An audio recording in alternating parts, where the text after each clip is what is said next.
Welcome to Recap King. In this video, we will explain Once Upon a Time. This movie tells the story of a nine-tailed fox demon who must go through various reincarnations to find her first love. Will she reconnect with her first love or second love? Let's find out in Once Upon a Time.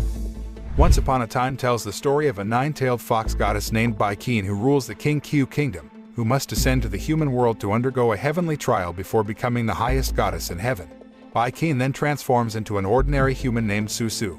Due to being tested from heaven, Baikeen has no memory of her true identity and only knows that she is Susu, an ordinary girl.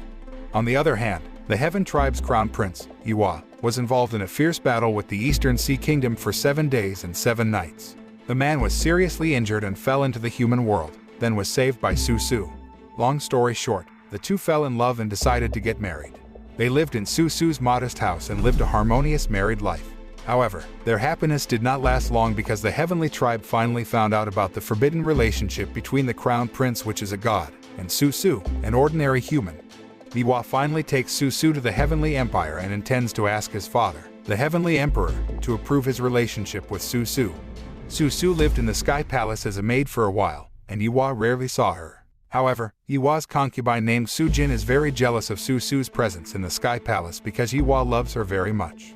One day, Sujin slandered Susu by saying that she had deliberately pushed her into the pit of hell and caused her eyes to go blind. Because of Sujin's slander, Susu had to be punished by sacrificing her eyes for Sujin so that she could see again. The love story of Susu and Prince Iwa ended tragically when Susu decided to end her life after giving birth to a baby boy. Before ending her life, Susu gave a will to Iwa to name their child Ali. After her death, Susu returns to life as Queen Baikeen of the King Q kingdom, and all her memories of Iwa and Ali have been erased. Several hundred years later, Baikeen received a party invitation from the Eastern Sea Kingdom. At first she was reluctant to go there, but after being persuaded by her friend, Baikeen finally agreed to attend the invitation. Arriving at the Eastern Sea Kingdom, Baikeen, who seems uncomfortable with the scorching sun, decides to protect her eyes with a piece of light silk. While walking around the palace, she accidentally meets a boy named Ali. While talking, Ali seems interested in Baikeen's fan and wants to borrow it. On the other hand, a demon infiltrates the East Sea Kingdom to kidnap Ali, but the kidnapping action was successfully thwarted by Baikeen, who immediately drove the demon away. Not long after, Iwa came and was very surprised that someone dared to infiltrate the kingdom and was about to kidnap his son. But Hen was more surprised after seeing Baikeen, whose face was exactly like Susu's. Iwa tries to approach Baikeen thinking that she is Susu, but because Baikeen doesn't have any memory of her, that becomes Susu. She immediately brushed off Iwa's hand and left the man. Baikeen asks her best friend, Jian, about Susu after returning to her residence.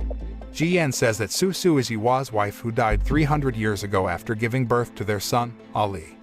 Not long after, Iwa and Ali visit Baikeen and decide to stay with her, hoping to bring back her memory. The three of them live there like a family, where Ali looks very happy to finally be reunited with his mother. While Baikeen is still trying to avoid Iwa, Sujin then went to King Q kingdom, not wanting Iwa to be taken away from him again.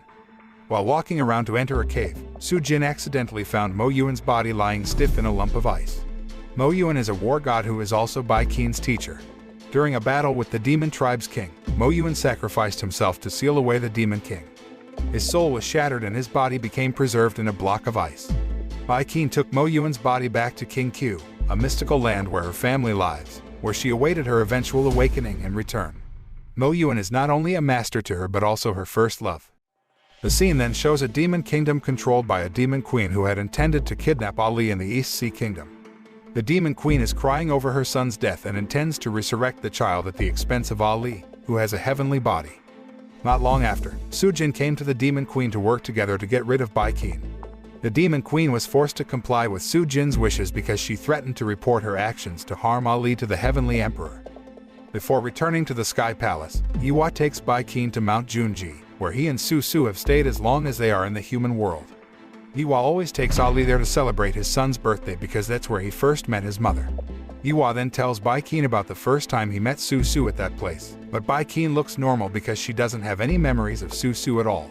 Even so, Iwa firmly believes that Baikeen is Susu, the woman he loves dearly and the mother of his son.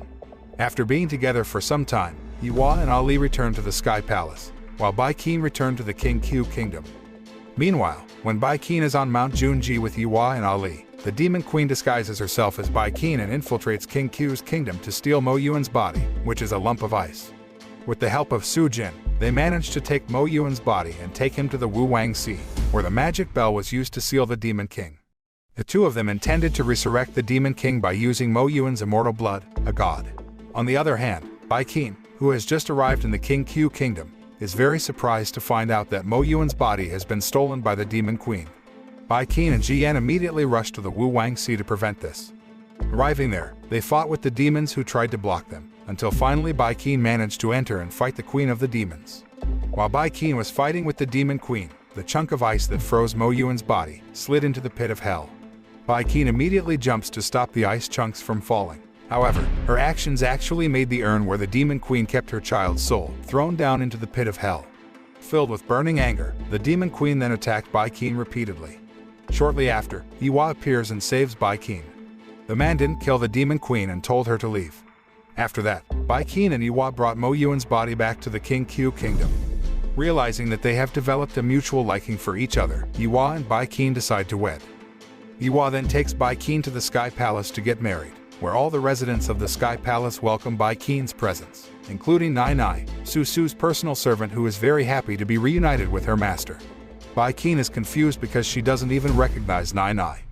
Ali is also very happy with Bai Qin's presence in the Sky Palace, which means her mother will always be by her side. Meanwhile, while taking a walk in the Sky Palace, Bai Qin meets Su Jin. The woman then tells the story of Su Su to Bai Qin, where when Su Su first came to the Sky Palace, Yiwa did not hold any welcoming party, so people thought that Su Su was a new servant. Su Jin says that Yiwa took Su Su to the Heavenly Palace just to wait for the birth of his son. Every day, Su Su always looks forward to Yiwa's arrival, but the man never comes to see her. Su Su thinks that Yiwa never loved her and only wanted the baby as time goes by. While Su Jin was continuing her story, she secretly ordered her pet tiger to push Bai Qin to the cliff where Su Su jumped to kill herself. However, Bai Qin was able to dodge the attack, and instead the tiger that was thrown fell from there. After listening to Su Su's story from Su Jin, Bai Qin feels sure that Yiwa wants to marry her because he feels guilty for Su Su and intends to make amends for his mistakes. Bai Qin assumes that Yiwa never really loved her because the only woman the prince loves is Su Su. Therefore, when their wedding took place the next day, Bai Qin then cancelled the wedding and returned to the King Q kingdom. Arriving at King Q kingdom, Ji Yan reveals to Bai Qin about a sacred relic that can resurrect Mo Yuan. The relic is believed to be able to collect Mo Yuan's shattered soul and guide it back to his body. The relic is the soul-binding lamp that belongs to Yiwa, and the wick is Ying Zhu's immortal grass. It turns out that the heirloom was used by Yiwa to keep Bai Qin's memories of her life as Su Su before she decided to end her life. To revive Mo Yuan, Bai Qin returns to the Sky Palace and asks Yiwa for the heirloom.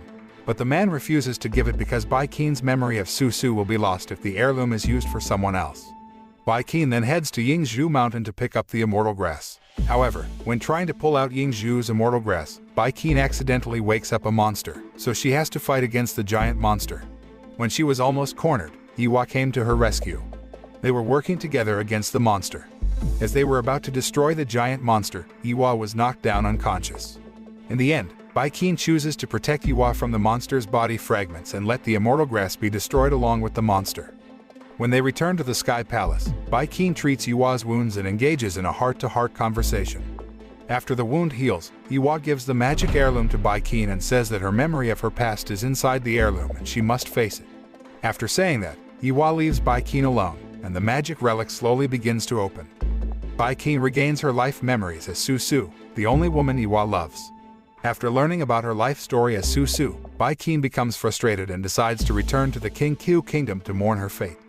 On the other hand, Su Jin was punished by the Sky Empire for conspiring with the Demon Queen.